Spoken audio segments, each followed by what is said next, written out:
My name is Chandra Singh. I'm a professor of material science and engineering at University of Toronto. I represent the field of computational material science. That's a relatively new field of material science in which we use computers, which many of the students may know from computer gaming.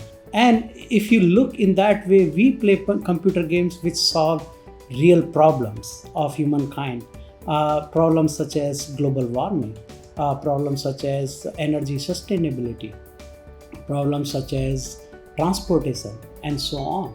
So, what we do in our lab is that we utilize some of the fundamental chemistry and physics of material science to solve these challenging problems that we are facing right now. More recently, there have been a field of nanotechnology which has discovered a lot of new materials that we did not know before.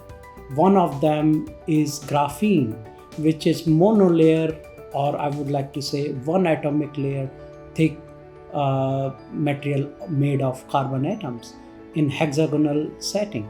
And this material has become very famous because it represents the highest stiffness material and the strongest material that we know of as of now. And but some of the material properties for this material have not been known before.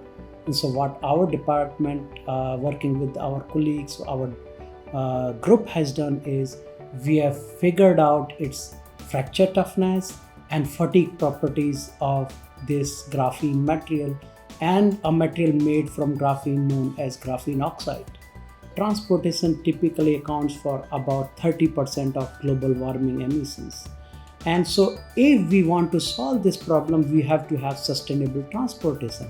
And that's why rise of electric cars you can see. We want to decrease the weight of these components, cars and trucks and trains and airways, so that if we decrease the weight, approximately 10% decrease in weight will result into 8 to 10% decrease in global emissions. So to solve this, what we are doing is we are trying to discover new alloys, new material systems that decrease the weight of these transportation components, but also working on the next generation of battery materials and catalyst materials that can utilize solar light to convert, say, water into hydrogen and then mix with CO2 to make methane, methanol, and so on. So these are some of the kind of questions that we are trying to solve in our lab. Nowadays, most of our laptops have multiple cores of processors. You might have 8 core or 4 core computers. In similar way, we can parallelize many processors. And so what we do is we have supercomputing resources provided by Compute Canada and now Alliance Center of Canada, which basically provides us these computational facilities.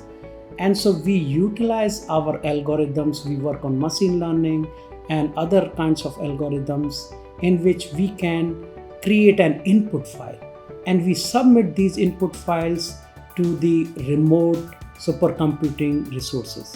And so we utilize these supercomputing resources, say about 100 processors or 400 processors on a given problem, and then we utilize those computational resources to solve these challenging problems and give the results, parameters that are useful to us, such as, say, for the mechanical properties, stress strain curves, the strength of the alloy system, and the fracture toughness of that material system.